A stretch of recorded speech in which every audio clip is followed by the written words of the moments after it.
sait pas où il est, Durandal, je m'inquiète quand même. Oh, me fais pas chier, pauvre conne.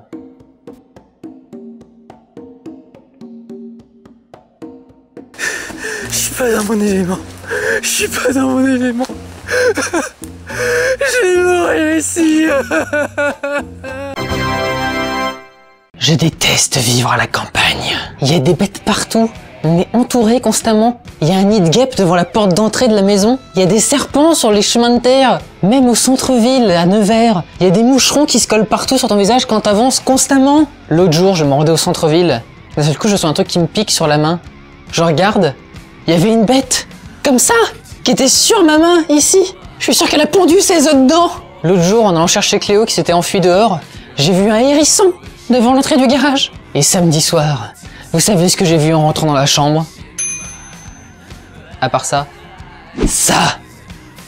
une chauve-souris dans ma chambre, qui était en train de tourner comme ça dans la chambre. Non, elle tournait pas comme ça, évidemment. Elle tournait comme ça. Non, vous imaginez qu'il y avait un rat avec des ailes dans ma chambre? Depuis quand elle était là? Ça faisait 2 jours que j'avais pas ouvert la fenêtre pour ventiler. Je les entends dans les murs. C'est pas de la paranoïa, hein, c'est leur nid, il est derrière le mur qui est là en fait. Il rentre par un trou qui est dans le coin.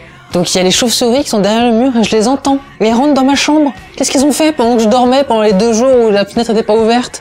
Ça se trouve, elles ont pondu leurs œufs dans mon nez. Et c'est pas tout. Il y a des araignées. Il y a des centipèdes. Je suis sûr qu'ils sont en train de pondre des œufs partout sur moi. Quittons donc, si vous le voulez bien, à la nature pour arriver à la technologie, qui est un sujet qui me rend un peu plus à l'aise. Donc je sais pas si vous suivez un petit peu l'actualité du jeu vidéo, mais vous avez pu voir que Nintendo vient d'annoncer la successeuse de la Wii U, qui va sortir l'année prochaine, donc ça s'annonce pour très bientôt. Alors c'est assez fun quand même quand vous regardez la séance de présentation de la console. Ils ont pas présenté une console, ils ont présenté une manette. Puis une manette moche en plus, vous avez vu la gueule du truc? C'est à la taille d'un iPad ce machin. C'est oui, tenir une Wiimote et un nunchuk une fois dans chaque main, bien serré dessus et tout, où on peut les mettre dans tous les sens. Oui, bien sûr, là ça tient. Mais vous imaginez tenir un iPad 2 comme ça devant vous pendant des heures? Vous allez avoir mal au bras au bout d'un moment quand même. Hein.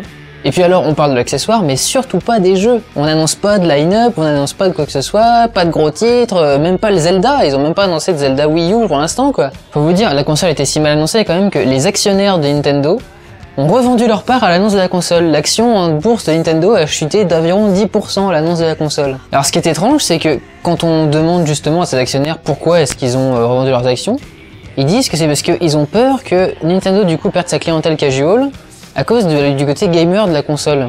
Les gamers quoi, les mecs qui achètent des jeux en édition collector à 90 € quand ils sortent sur les consoles une fois par mois quoi. C'est eux qui vont faire perdre du chiffre à Nintendo, mais les mecs ils ont rien compris quoi, c'est pas possible. On fait pas de l'argent sur du casual gaming, on vend peut-être plein de consoles, mais on vend pas un jeu derrière. Donc évidemment, ça sert à rien. Alors on va me dire, oui, mais toi t'es pro Sony, de toute façon, tu vas forcément écraser la concurrence. Et puis en plus t'as une grosse bite. Donc pour faire mentir un petit peu tout cela, parlons de la nouvelle console portable de Sony, donc qui est jusque-là appelée la NGP. On vient enfin de connaître le nom officiel. Et au lieu de mettre un joli PSP2, ils ont appelé ça la PlayStation Vita. Et vous imaginez, en France? S'ils continuent dans cette lancée-là, l'année prochaine, ils peuvent nous sortir la PSP Diams et la PSP Grégoire. Quelle faute de goût! Vita! En ce qui concerne d'ailleurs les pro Sony, pro Microsoft, pro Nintendo, j'aime beaucoup parce que quand Sony s'est fait hacker sur le PSN, tout le monde s'est bien amusé à taper sur Sony bien à fond. Et bizarrement, là, depuis quelques semaines, Nintendo s'est fait hacker, Square Enix s'est fait hacker, je crois que les serveurs de EA ou Ubisoft se sont fait hacker aussi. Et là, personne ne dit rien, quoi, bizarrement. C'est étrange, hein? Autre sujet, je ne sais pas si quand vous étiez petit, vous regardiez The Mask, le dessin animé. Bizarrement, c'est un dessin animé qui m'a vachement marqué, en fait. J'ai vachement de trucs qui me restent en tête, en particulier un scénario dans lequel Stanley Ipkiss faisait de la psychologie inversée. C'est-à-dire que pour éviter que le masque ne prenne le contrôle sur lui, son psy lui conseille de se comporter comme s'il était le masque en temps normal, et du coup, le masque n'a plus d'effet sur lui, il ne peut plus se transformer, en fait. Et je me demande s'il va pas falloir que je fasse de la psychologie inversée avec vous, en fait. J'ai l'impression que plus je vous dis n'achetez pas trop sur la wishlist, plus vous achetez sur la wishlist.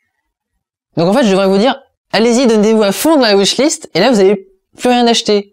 Plus sérieusement, je vous avais dit de faire attention à pas dépenser trop. C'était ça le plus important. Le fait que vous achetiez, c'est très bien. Hein. Mais ne pas acheter trop. Et du coup, vous avez fait les malins, évidemment. Vous m'avez envoyé une dizaine de cadeaux, mais tous à moins de 10 €. Bande de branleurs.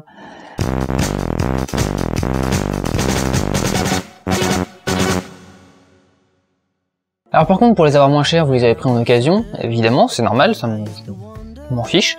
Mais quand vous les achetez d'occasion, les gens mettent pas vos noms sur les factures. Je reçois même pas de facture d'ailleurs, j'ai pas reçu de quoi que ce soit. Donc je sais pas qui m'a offert tout ce qui vient d'arriver. Donc ce que je vais faire, c'est que vous allez me contacter et puis je vais indiquer en annotation YouTube votre nom, quand c'est vous qui m'avez acheté le cadeau. Donc j'ai reçu le DVD du premier spectacle de Florence Foresti, ainsi que la totale des Intégrales, donc 1 et 2, je suppose que c'est la même personne qui m'a offert les deux, donc je les présente tous les deux, mais si c'est deux personnes différentes, je l'indiquerai. Alors je vais pas vous faire un sketch là-dessus, parce que je fais pas de sketch sur les humoristes, puisque je pense que je suis mon bon queue. Cela dit, ça me fait penser à une chose au niveau DVD, est-ce que vous saviez qu'il y aurait dû y avoir un DVD du Démon du Rire? En fait, il y a 5-6 ans, on avait commencé avec Junior à travailler sur un DVD qui regroupait en fait tous nos courts-métrages. Alors les courts-métrages parce que c'est libre de droit, c'est nous qui les avons fait. Il y a juste quelques musiques par-ci par-là, mais encore la SACEM c'est pas ce qui coûte le plus cher dans une édition.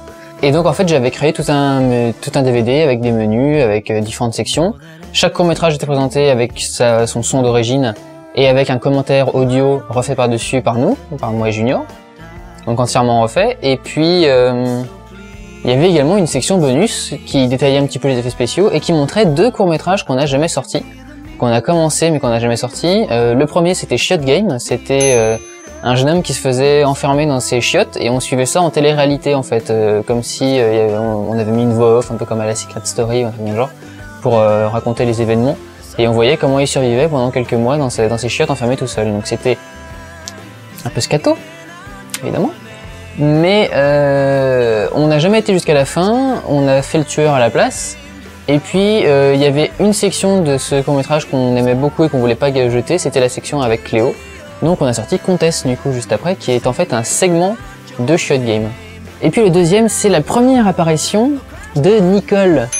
En fait Nicole, le costume je l'ai pas acheté récemment, je l'avais acheté pour ce court-métrage là, donc il y a un bout de temps quand même, hein, donc heureusement je viens d'en trouver une utilité. Mais c'était en fait une pouffe blonde qui allait faire un pique-nique à la campagne. Et en fait, dans le parc, elle se retrouvait confrontée à un ancien prêtre pédophile qui avait muté après être parti s'isoler dans un parc, en une espèce de Gollum, et qui la pourchassait comme ça pendant le film. C'était complètement débile, on avait écrit tout un scénario, alors que d'habitude on fait tout en impro. Le premier court-métrage qu'on faisait, en tout cas, c'était de l'impro. Et là, on avait écrit tout un scénario, il aurait dû durer à peu près 15 à 18 minutes. Tout comme Chiotte Game, et ça aurait dû être notre premier gros projet quoi. Et en fait on a tourné une journée, on a fait juste les plans de production, on n'a jamais réussi à faire la suite. Et alors ces courts-métrages, je ne les ai pas sortis, je ne les ai pas mis sur le YouTube parce qu'ils sont pas finis tout bêtement, donc voilà, je les garde de côté, d'autant plus que on ne sait jamais, je pourrais peut-être leur faire un jour ce DVD. D'autant que heureusement que je l'ai pas sorti à l'époque finalement, parce que les masters que j'avais fait pour les vidéos étaient franchement pas terribles. Et vous auriez pas eu beaucoup de gains par rapport à ce qui était sur le site à l'époque, parce que les vidéos de l'époque étaient pas en très bonne qualité. Et là du coup sur le DVD, les masters étaient vraiment bizarrement foutus. Donc je pense qu'il vaut mieux que je l'ai pas sorti à l'époque, ça a mieux valu, et puis je sais pas, non, je pense que je le sortirai jamais, mais... Cela dit, si vous avez vraiment envie de les voir, demandez gentiment, je peux peut-être les restaurer, et puis... ils sont pas restaurés, donc parce qu'ils sont pas finis. Mais si vous demandez gentiment, je peux peut-être les restaurer, et puis les sortir un de ces quatre. Alors il y a un petit truc qu'il faut que je vous dise aussi, c'est que, très franchement, ça me saoule de bosser sur les sagas MP3. Autant je pinaille d'envie de faire ma vidéo de la semaine, et j'attends que ça, d'avoir reçu mes cadeaux de wishlist pour faire les Durandal vous parle de ces cadeaux, d'avoir... je me rends pas trop tôt, généralement je la tourne le jeudi pour pouvoir la sortir le week-end, et j'attends le jeudi avec impatience pour pouvoir parler devant vous, je prends des notes depuis le début de la semaine pour savoir ce que je vais vous dire et tout. Autant les épisodes de saga MP3, j'ai plus aucune envie de m'en occuper quoi. Là l'épisode 1 de Star Wars, il est fait à, je sais pas, 70% quoi, c'est toutes les répliques sont enregistrées dans le bon ordre, il n'y a pas trop d'effets spéciaux à rajouter, quasiment que dalle, il y a une explosion et des bruits de pas. Il y a 2 acteurs, donc j'ai même pas pioché dans plein de fichiers de son, et j'y arrive pas. J'ai pas envie de m'y mettre, quand je m'y mets j'en fais 15 minutes et j'arrête. Et quand je réécoute le truc, ça me branche pas quoi. Alors pour autant, je dis pas que je vais arrêter d'en faire, parce que voilà, ça m'arrive d'avoir des passages mous et des passages à vide. Mais vraiment, c'est plus du tout le truc qui me motive, quoi. Je suis vraiment, je pense, complètement passé à la vidéo et le son est un peu derrière moi quand même, quoi. Surtout vu les études que je vais faire. Donc voilà, je dis pas que je vais arrêter non plus, mais c'est clairement plus ma priorité. Donc voilà, il va falloir patienter pour les nouveaux épisodes de Star Wars et d'autres choses, quoi. Sur ce, bah, écoutez, je vous souhaite une bonne semaine, et puis ben au prochain vlog. Ciao.